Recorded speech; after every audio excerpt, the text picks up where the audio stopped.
Hey guys, Mark back with you. It's been a while, I apologize for that. Anyway, I've been taking you on a journey through things I have learned in my life, and we have arrived now at my last year in college.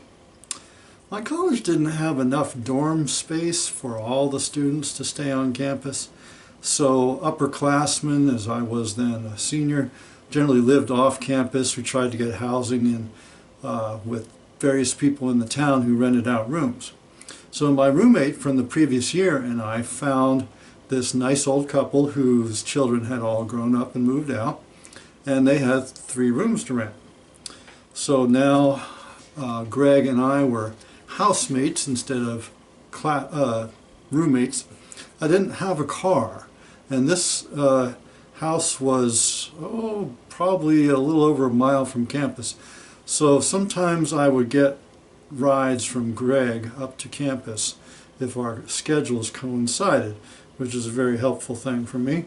I remember on the morning of my birthday that year, Greg and I drove up to campus to eat breakfast at the dining hall, and it was raining really heavily and winds whipping all around.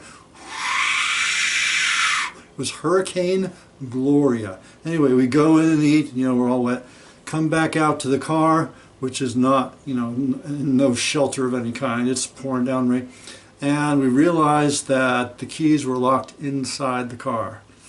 So Greg went off to find somebody, a security officer or whoever, to help unlock the car, and I stuck around by the car. Not sure that was the best idea, but in the pouring, howling rain, eventually, after we both got soaked, got the car open.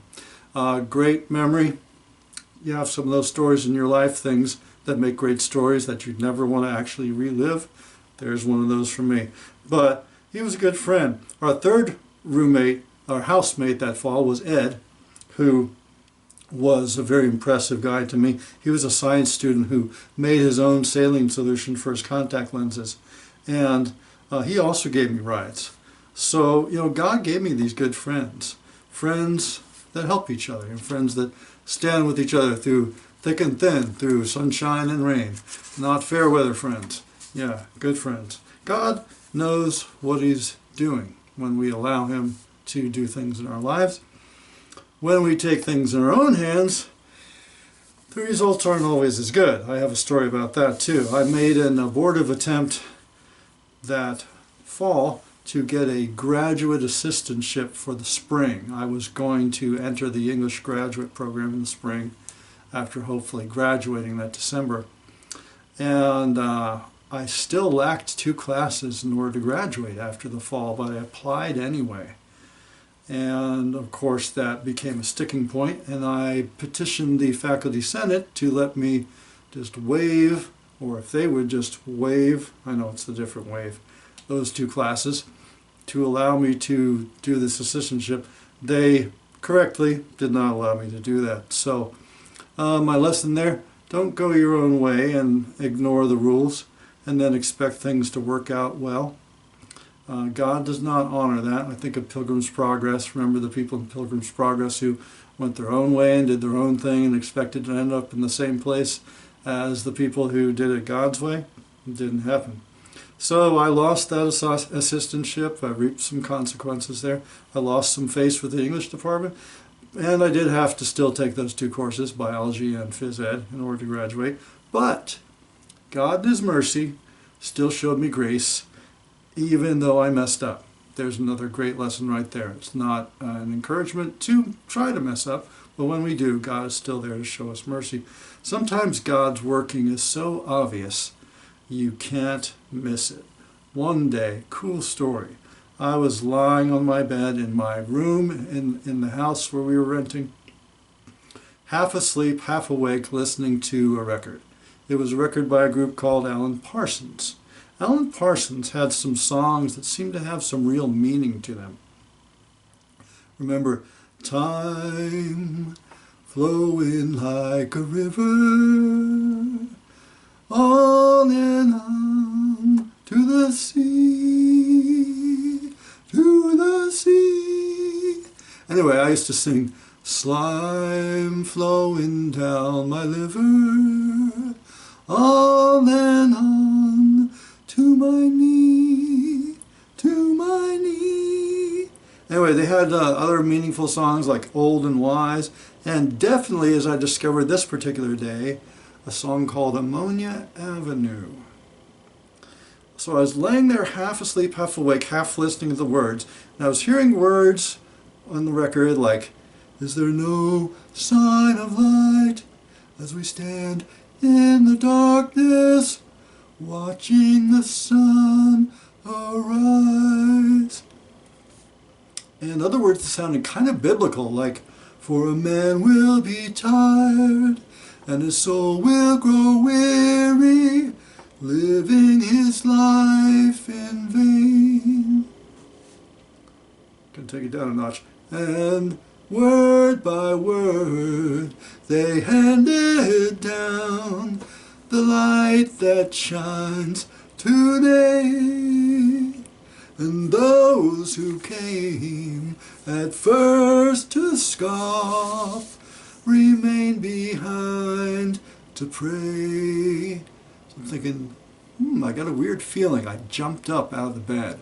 I ran over to my Bible. I plopped it open, and it opened right to Nehemiah 3. The text there, as I read the words, described the rebuilding of the wall at Jerusalem, the holy city. And meanwhile the song was playing, and stone by stone they built it high. It sounded like the same thing. I picked up the record sleeve to look at the song's words. The top of the record sleeve spelled out the chemical symbol for ammonia, NH3. Nehemiah 3. I was like, whoa. Ammonia is used in smelling salts to wake people up out of a state of lost consciousness. And we shall seek and we shall find Ammonia Avenue. You'll find the road that wakes you up. I've shared that story a few times since then. Notice when God does things in your life. Sometimes it's not so obvious, it's more subtle, but tell other people about it. Other songs I remember from that year, Robert Palmer, Addicted to Love. Might as well face it, you're addicted to mud, I used to sing.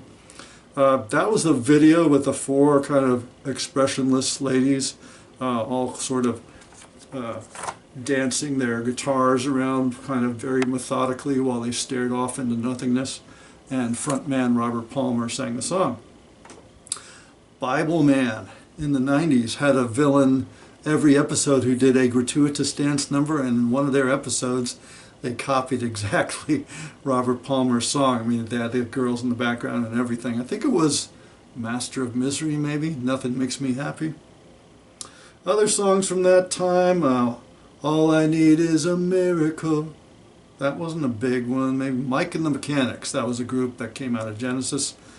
I used to sing, All I Need Is Empirical, which of course I don't believe.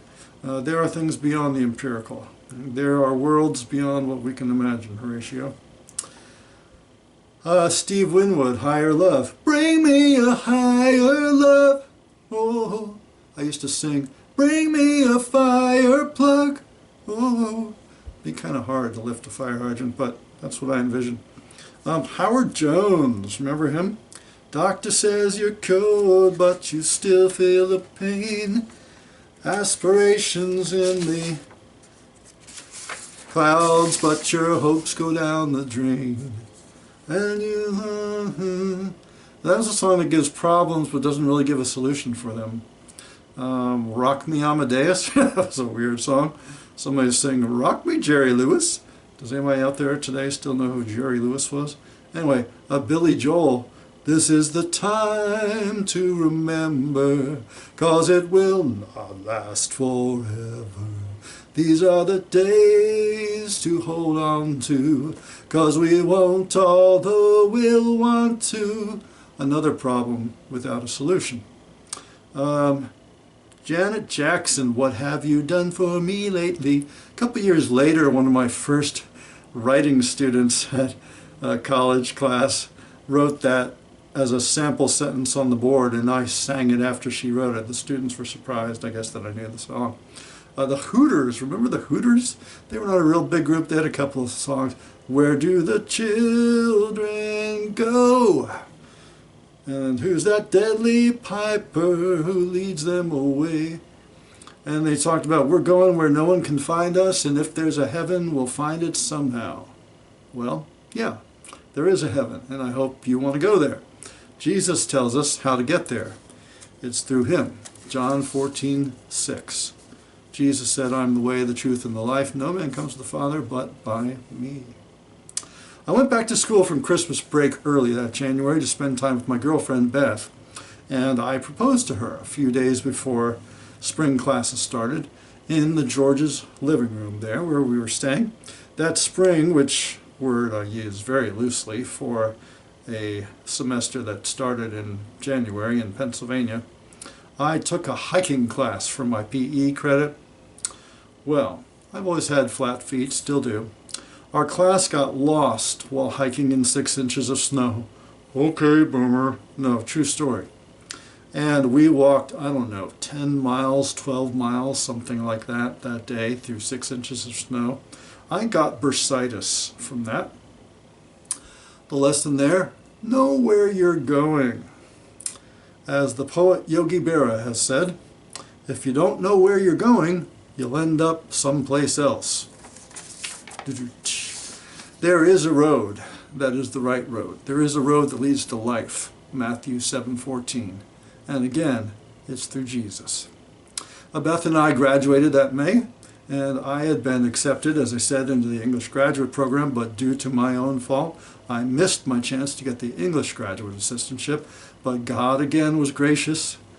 He gave me an assistantship in the library science department, which allowed me to gain lots of research skills, which proved to be very useful to me for the rest of my career. So thank you, Lord, for that. You help us even when we mess up. That summer I worked in the library, still living with this older couple, and Beth stayed in the apartment that we would both live in after we got married. We got married in August 1986. With this ring I thee wed. Statement has a nice ring to it. Joining our lives together, walking the same path together. The Georges, the couple I lived with, trusted me enough to ask me and Beth to come back and house sit for them after we got married. So be a good witness. I think I was for them, for the most part. Find favor with others. Live peaceably with all people. We celebrated our 33rd wedding anniversary this past August. Committed to the Lord and to each other. Know where you're going and know how to get there. Have you gotten off the right path, perhaps? C.S. Lewis gives us some wise advice in Mere Christianity. The moment you realize you're not on the right path, don't waste any more time on that path. Well, I've gone down this so far, or I've spent so much time on this, or not worth it. Those are false arguments. Get off and get onto the right path. No matter how long you've been on the wrong path, it doesn't pay to stay on it one more minute. This is Mark. This has been Lessons Learned. Hope you enjoyed it. We'll see you next time. Bye.